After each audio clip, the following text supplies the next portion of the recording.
Objetivo de Desenvolvimento Sustentável 6. Água potável e saneamento.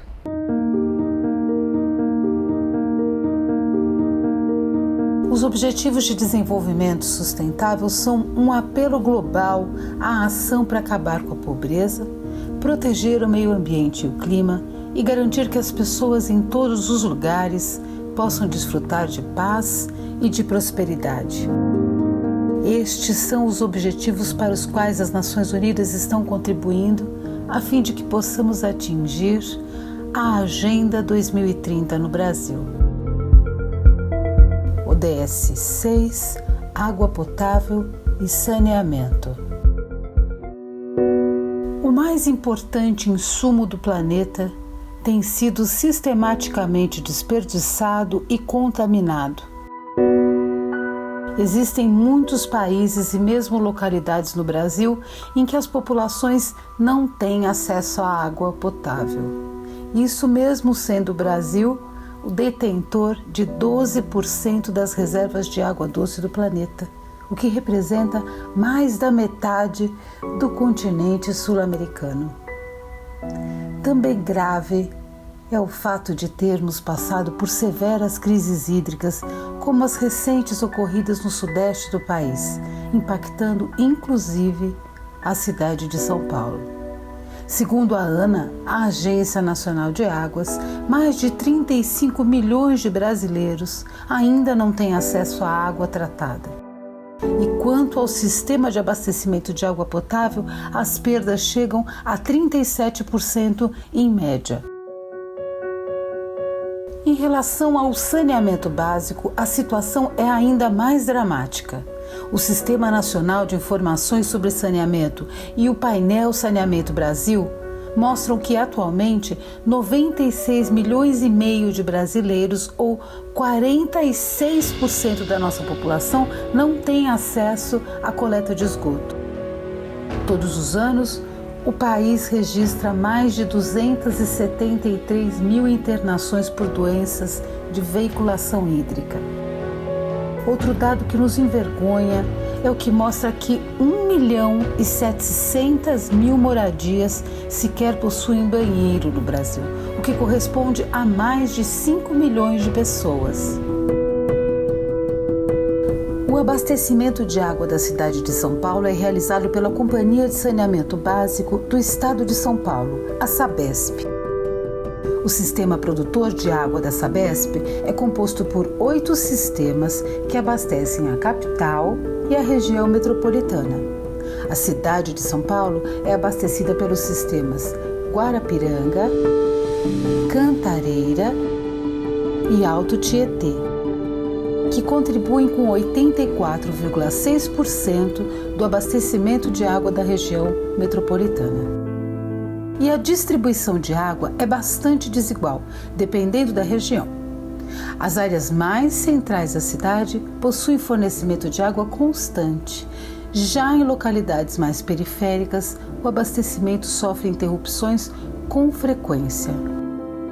A situação do saneamento básico na cidade de São Paulo é de 68,6%, segundo dados do Instituto Trata Brasil. É um índice superior ao do país, mas mesmo assim, aquém do que deveríamos esperar da maior e mais rica cidade do Brasil. A capital possui o Fundo Municipal de Saneamento Ambiental e Infraestrutura, junto à Secretaria Municipal de Habitação. Ele é destinado a apoiar e suportar ações de saneamento básico e ambiental e de infraestrutura no município. Os recursos do fundo são provenientes dos repasses efetuados pela Sabesp. No plano de metas da cidade de São Paulo está prevista a ampliação da limpeza de córregos. Esse plano prevê até 2030 a limpeza de 8.200.000 metros de extensão de córregos da cidade através da eliminação do despejo de resíduos e da redução do lançamento de substâncias perigosas. Em Entre as metas do Objetivo do Desenvolvimento Sustentável 6 estão alcançar acesso universal à água potável, segura e acessível, alcançar saneamento e higiene adequados e equitativos, melhorar a qualidade da água, reduzindo sua poluição, aumentar a eficiência do uso da água, retiradas sustentáveis e garantir abastecimento. Implementar gestão integrada dos recursos hídricos, proteger e restaurar ecossistemas relacionados com a água.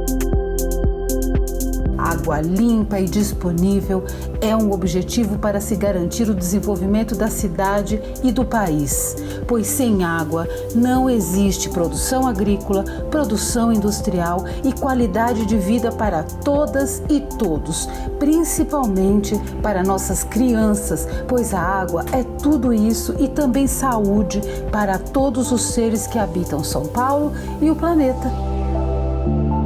Por tudo isso e muito mais, a água merece o nosso respeito, não é mesmo?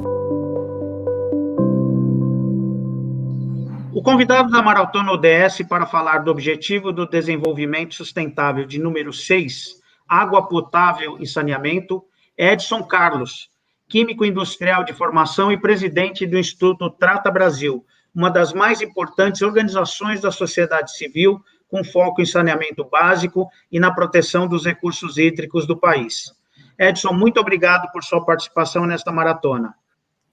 Eu que agradeço, é uma honra, é importante discutir os objetivos do desenvolvimento sustentável, fazer com que eles sejam conhecidos, é um compromisso que o Brasil tem como nação junto às Nações Unidas, ou seja, junto a outros países do mundo. Então, é importante discutir para que a população, o cidadão comum também conheça um pouco desses desafios.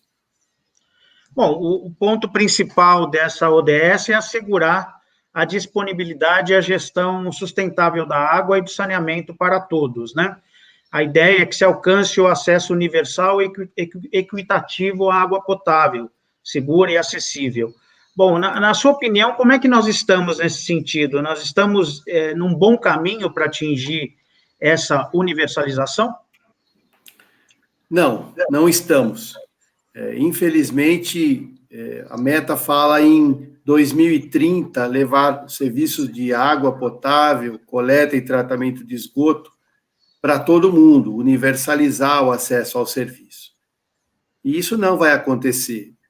Devido ao baixo avanço que o Brasil tem tido nos últimos 10 anos.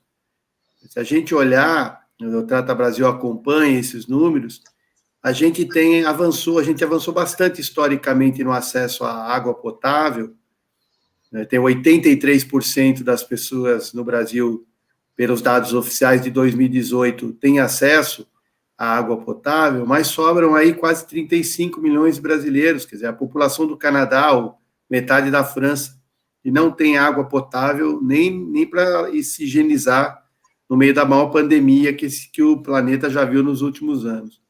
Então, mesmo na água potável, a gente tem um déficit ainda importante, mas quando a gente olha para o esgoto, aí a situação é dramática. Nós temos metade do Brasil, praticamente, que não tem coleta de esgoto. E esses números vêm avançando pouco, vêm avançando menos de 1 ponto percentual ao ano, nos últimos 10 anos. Então, quando a gente olha esse avanço, e aí isso explica também as discussões da nova lei, por que a nova lei foi feita, é justamente para tentar dar velocidade, mas mesmo assim, a lei brasileira, essa nova lei, ela fala em 2033, ou seja, 3 anos após essa meta nossa de atingir com as Nações Unidas. Então, muito provavelmente, nós não conseguiremos cumprir na totalidade esse indicador do ODS 6, né? Porque é importante a gente dizer também que o ODS 6, ele fala de mais coisa, né? Ele fala de proteger os corpos hídricos, ele fala de melhorar a articulação entre os órgãos que militam aos recursos hídricos, fala da melhorar a qualidade da água desses corpos, reduzir poluição, fala também de assegurar que as retiradas de água da natureza sejam sustentáveis, para garantir o abastecimento humano a longo prazo, a gestão integrada dos recursos hídricos, a proteção e restauração dos ecossistemas, enfim, o ODS 6, ele é grande, mas ele acabou ficando mais debatido nessa questão do fornecimento nos serviços de água potável, coleta e tratamento de esgoto, que é onde o Trata Brasil também atua mais. Mas, infelizmente, a gente não conseguirá, fruto de um descaso histórico das nossas autoridades com essa infraestrutura tão elementar, mas tão esquecida. Bom, a gente sabe que o ODS, como, na verdade, praticamente todos os ODSs que estão nas 17 vertentes, aí, as possibilidades existentes, muitos conversam entre si. E uma das questões é exatamente a poluição, né? Você destacou aí numa das falas, e eu gostaria de avançar um pouco com você nesse sentido. A poluição, ela conversa muito com a questão dos resíduos sólidos, com a questão do saneamento, obviamente. Como é que você vê essa questão do ponto de vista, por exemplo, da política nossa nacional de resíduos sólidos? Essa relação que existe com a levar água potável e de qualidade para as pessoas, para as famílias? Quando a gente fala de recursos hídricos, eu tenho dito muito para as pessoas que, se elas quiserem ter uma ideia boa de como é que está o saneamento básico na cidade, olha para os rios. Os rios são um espelho do que está acontecendo na cidade, porque normalmente a poluição ela flui e acaba dentro do rio. Se a gente olhar os rios urbanos do Brasil, a maior parte tem dois componentes clássicos, que é esgoto e lixo.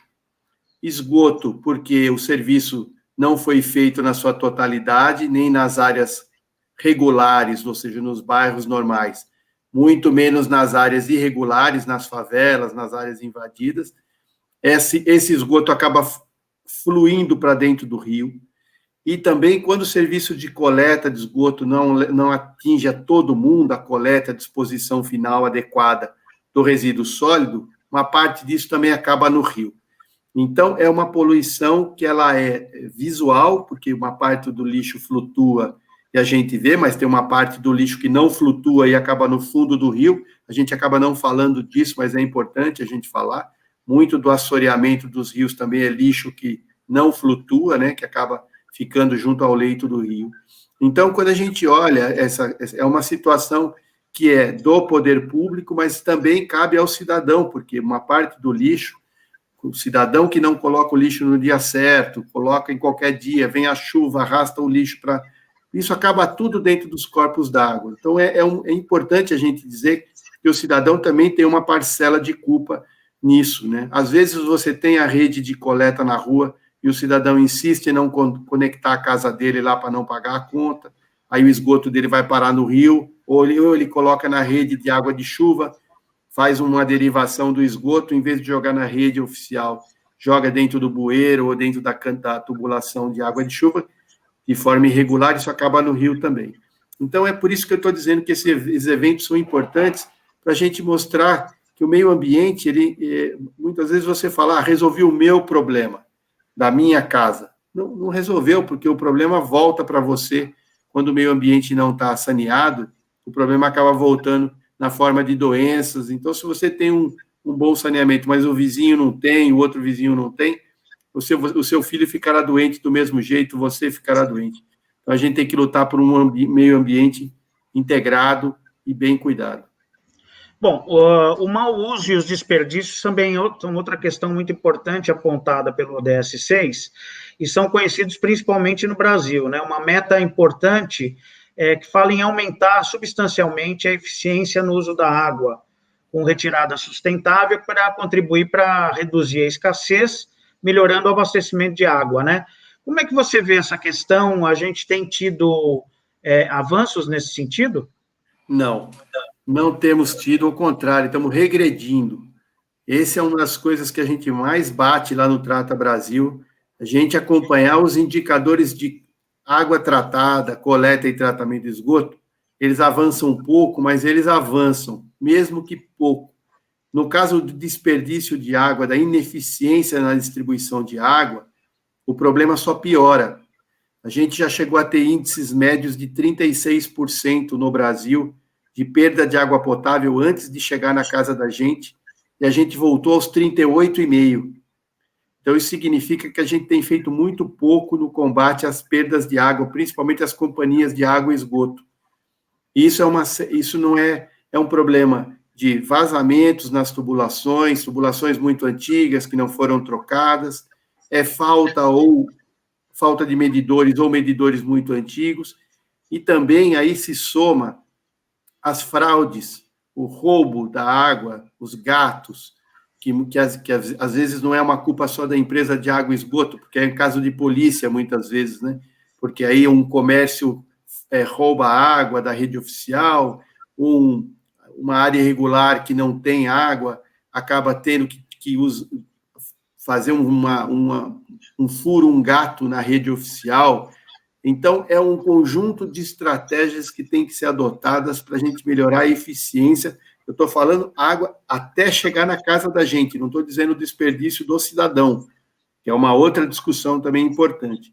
Mas só nesse, pra você ter uma ideia, a gente fez um estudo recente, a gente perde, em média, 7 mil piscinas olímpicas de água potável por dia, que não chegam a lugar nenhum de maneira formal. Se a gente colocar isso em termos de recursos financeiros, são 8 bilhões de reais que deixam de voltar para o sistema de saneamento por essa água que foi produzida e não foi contabilizada, não foi tarifada, né? Ou seja, ninguém pagou por ela. Você vê, a gente gasta 12 bilhões aí de gasto, a gente investe 12 bilhões em água e esgoto, a gente teve perdas aí de 8, 9, até 10 bilhões já com a água potável que não chegou a lugar nenhum. Então, ela é uma perda, é um problema ambiental, porque a gente tem que tirar mais água só para combater a perda, então a gente tem que tirar mais água da natureza do que era necessário.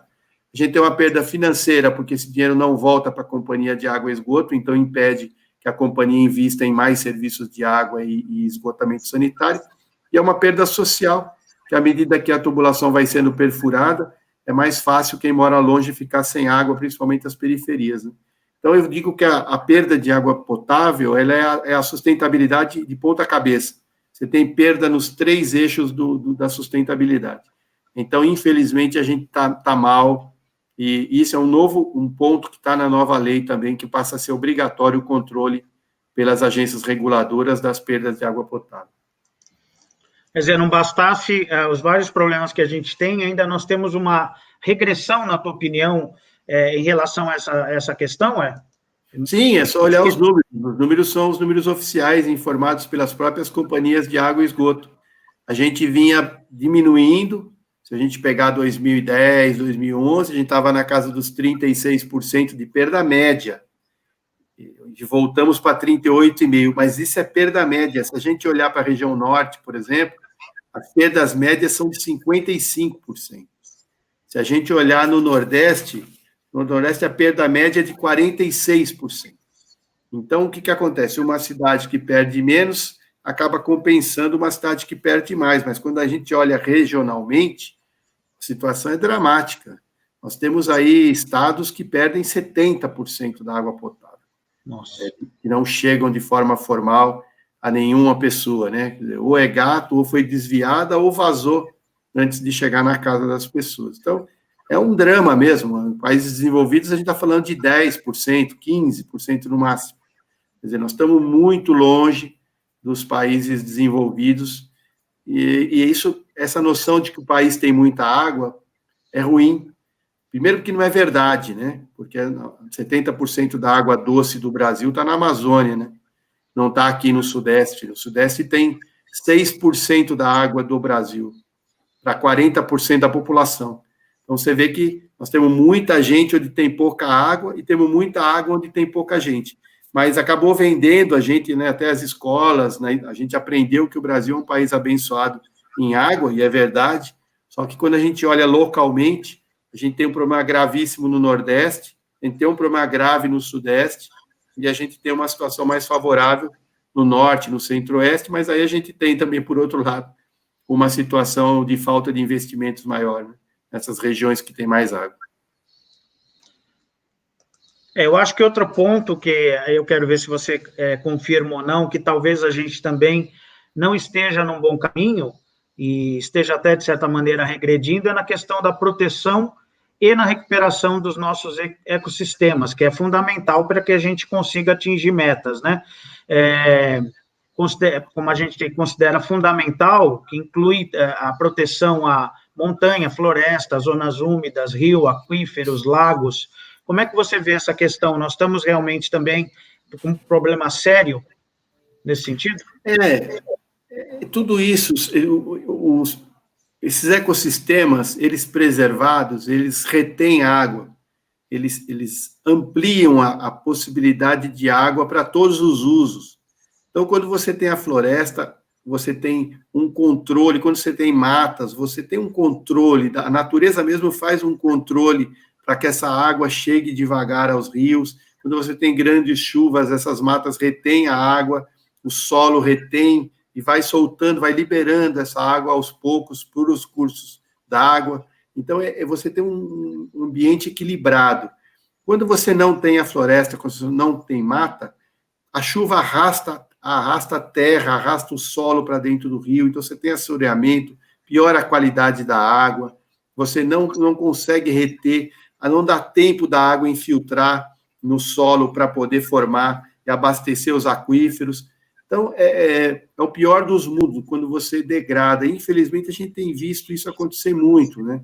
Degradação de floresta, incêndios, redução de mata ciliar, dessas matas que ficam em torno dos rios, que elas são importantes justamente para proteger o rio e para garantir que essa água chegue devagar aos corpos hídricos, né, para que o sistema seja equilibrado, a fauna possa, enfim, interagir. Nós não estamos num bom caminho, né? Isso é fácil de ver, né? O que a gente espera é que, aos poucos, a gente comece a reverter isso. Tem várias ONGs, entidades aí super competentes, parceiras do Trata Brasil, trabalhando forte nisso, como a SOS Mata Atlântica, a WWF, a TNC e tantas outras, né? Tantos outros institutos aí lutando para que a gente consiga, enfim, melhorar um pouco o quadro, mas a situação realmente é difícil. Tem um outro ponto importante também, que é a poluição e despejo de substâncias perigosas, né? Que também contribuem muito para comprometer o fornecimento da água de qualidade. Como é que nós estamos nesse ponto? Temos tido boas ações que evitem despejos, incluindo aí outros tipos de produtos e materiais que acabam indo para parar em rios e córregos, por exemplo, ao invés de voltar para a cadeia produtiva, ou nesses casos dessas substâncias perigosas não terem nenhuma destinação irregular? Não dá para falar de forma geral, né? Mas o que a gente tem visto é um avanço muito grande no controle da poluição industrial, né? Avançou muito.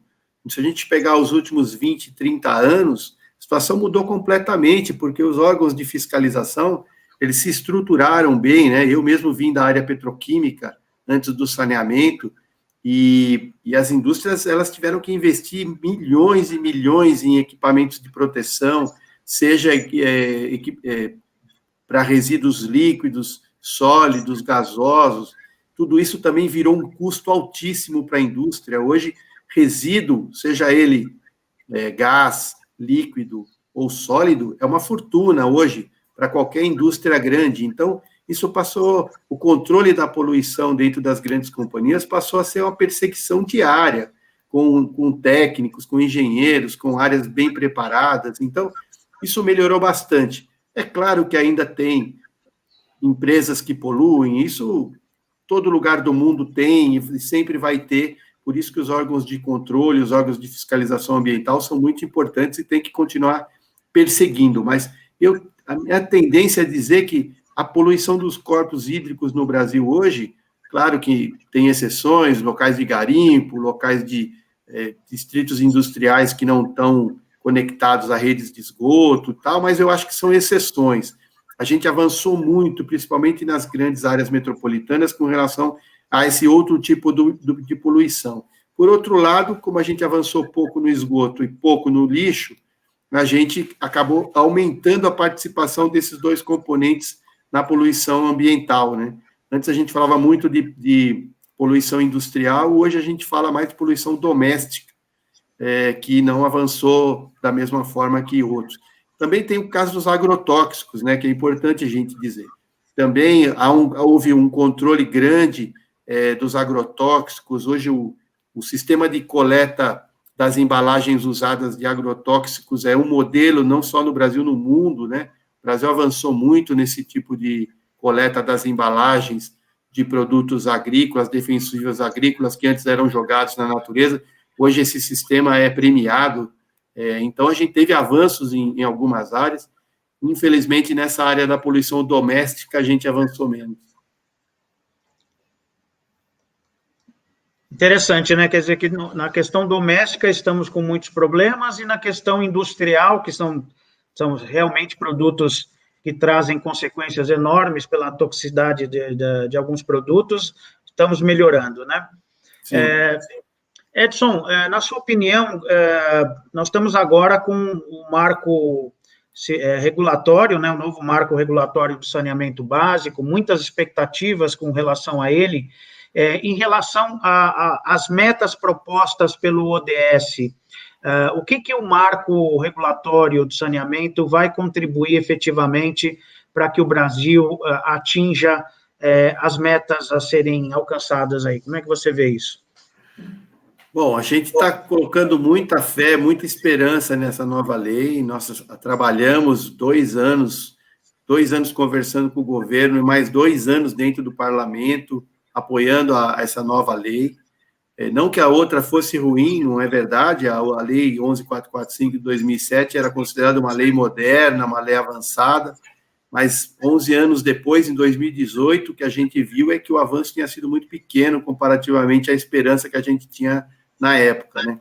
Então, essa nova redação, ela permite, por exemplo, a formação dos blocos regionais, quer dizer, os governadores têm essa premissa de poder montar blocos com municípios pequenos e municípios grandes, de forma que nenhum município fique fora do processo de licitação para mudança ou continuidade da companhia de água e esgoto, né? Precisamos lembrar que as companhias que estão aí, elas podem continuar nos seus municípios, desde que ela comprove que ela vai resolver o problema até 2033, né? Para quem não sabe, a meta da nova lei é levar água potável para 99% dos brasileiros e coleta e tratamento de esgoto para 90% dos brasileiros. Até 2033, em alguns casos, onde não conseguir e comprovar por que não conseguiu, o prazo é 2040.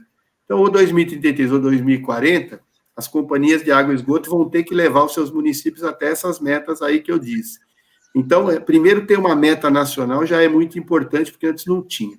Então, segundo, as agências reguladoras vão ter um papel muito mais forte de regular a qualidade dos serviços, a tarifa, o atingimento dessas metas que a gente está dizendo. A gente vai ter a possibilidade dos pequenos municípios se juntarem e fazer planos municipais, em vez de fazer planos municipais, planos regionais, para que cada município não tenha que fazer o seu próprio plano, isso é um avanço também. A obrigatoriedade das áreas rurais, das áreas irregulares, das favelas, estarem dentro dos planos. Enfim, eu acho que são vários avanços que a lei trouxe, além do que ficou expressamente claro que a titularidade é do município. Portanto, o prefeito agora tem um papel ainda mais relevante, que é o de fiscalizar o cumprimento de tudo isso. Independente da empresa ser municipal, estadual ou privada, tudo passa pelo prefeito, tudo passa pelo município. Então, no ano desse de eleição de prefeito, é importante que os candidatos aí saibam das suas obrigações com a nova lei. Então, nós estamos bastante esperançosos. Lógico, é uma carta de intenção, nós temos que lutar para que tudo isso aconteça. Então, nosso trabalho continua sendo de fiscalizar e cobrar. Quer dizer, não chega exatamente a proposta do ODS, que é obter esses resultados até 2030, mas são, para a situação do Brasil, 2033 parece bastante positivo, né? Ainda é muito, eu diria que é muito otimista 2033, né? Eu tenho dito desde o começo da aprovação da lei que eu acho que 2040 é muito mais factível do que 2033, mas vamos ver, né? É bom ter uma meta mais ousada para a gente poder perseguir. Olha, um ponto destacado na ODS é também uma cooperação internacional, entre, principalmente, vindo dos países mais ricos, em apoio aos países mais pobres. Em que o Brasil poderia se beneficiar disso? E como você vê esses acordos? Nós já temos alguma coisa nesse sentido? Eu desconheço. A gente, na verdade, o que a gente tem visto é uma aproximação grande de outros países por conta da nova lei, que cria uma possibilidade grande, né? Porque nós estamos falando aqui, no mínimo, de 500 bilhões de reais para infraestrutura de água e esgoto. É bastante coisa, né? Então, a gente tem visto grupos internacionais, junto com as empresas privadas que estão aqui, mas muitos fundos de investimento, empresas de água e esgoto da Europa, de Israel, dos Estados Unidos, da Ásia, procurando o Brasil para entender melhor o tamanho desse mercado de saneamento no Brasil e tentar se aproximar.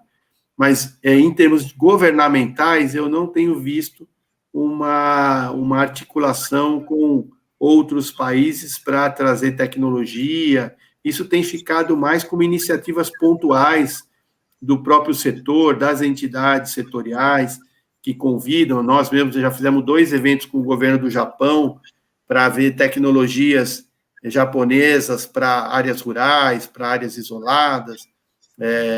Então, são iniciativas pontuais. A gente não tem visto no plano do governo federal, a não ser que isso não tenha sido divulgado, né? É possível que tenha, os ministros viajam, conversam, então é possível que tenha, mas pelo menos não chegou até nós ainda. Bom, como nós estamos também falando, já que o projeto nosso do Diálogo Desenvolver de Maratona ODS está sendo feito em conjunto com a Prefeitura e com a Secretaria do Verde e Meio Ambiente aqui da capital paulista, eu gostaria que você falasse um pouco como é que você vê a situação em São Paulo. Você já destacou que onde nós temos muita água, nós temos poucas pessoas, né, poucos moradores, habitantes, que é a questão da região norte, e aqui nós estamos exatamente no inverso, né, nós temos uma quantidade de água servida à população que é limitada e com uma grande quantidade, né, de pessoas vivendo aqui na cidade, na região metropolitana de São Paulo, na grande São Paulo. Como é que você vê a situação da cidade, até que recentemente tem passado por diversas crises hídricas e que, num primeiro momento, parece que tendem a piorar, né? Então, gostaria da tua avaliação sobre São Paulo e quais são os caminhos que nós deveríamos tomar a partir de agora, inclusive tendo em vista essa ODS. Bom, é importante a gente falar para quem está nos vendo que 1/3 de tudo que o Brasil investe em saneamento vem do estado de São Paulo. Então, por exemplo, se o Brasil investe 12 bilhões, tem 4 bilhões vem de São Paulo, do estado de São Paulo.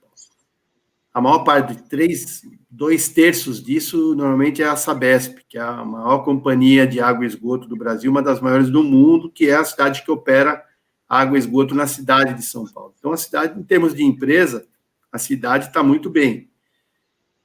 São Paulo tem 2 desafios, a cidade de São Paulo. O primeiro é ampliar o tratamento do esgoto. A cidade já tem praticamente todo mundo com água potável, né? Logicamente que não tem, sempre tem algum bolsão, alguma área irregular, uma favela onde a água não chega de forma formal, até por questões judiciais, questões fundiárias, onde a empresa de água e esgoto não pôde entrar ainda com os serviços, né? A Sabesp está fazendo um esforço junto com o Ministério Público para levar os serviços de água e esgoto para essas áreas invadidas, áreas irregulares, né, com o programa Água Legal. Isso é uma iniciativa muito boa. Ainda há um desafio grande, mas está avançando. Então, a cidade ainda tem um desafio para levar água para essas áreas ainda, e um desafio grande no tratamento do esgoto. Ainda a gente tem em torno de 30% do esgoto da cidade de São Paulo que ainda não é tratada. Falta interligar essas redes de coleta nas estações de tratamento. Esse avanço tem sido feito, e agora com o projeto de despoluição do Rio Pinheiros, que se soma ao projeto de despoluição do Tietê, mais um avanço aí que se busca, porque aí você vai ter que levar os serviços justamente para essas áreas, onde os serviços ainda não chegaram. Então, o projeto Pinheiros, ele tende a melhorar os indicadores da cidade de São Paulo também. E São Paulo também tem uma perda de água acima de 30%, que é muito.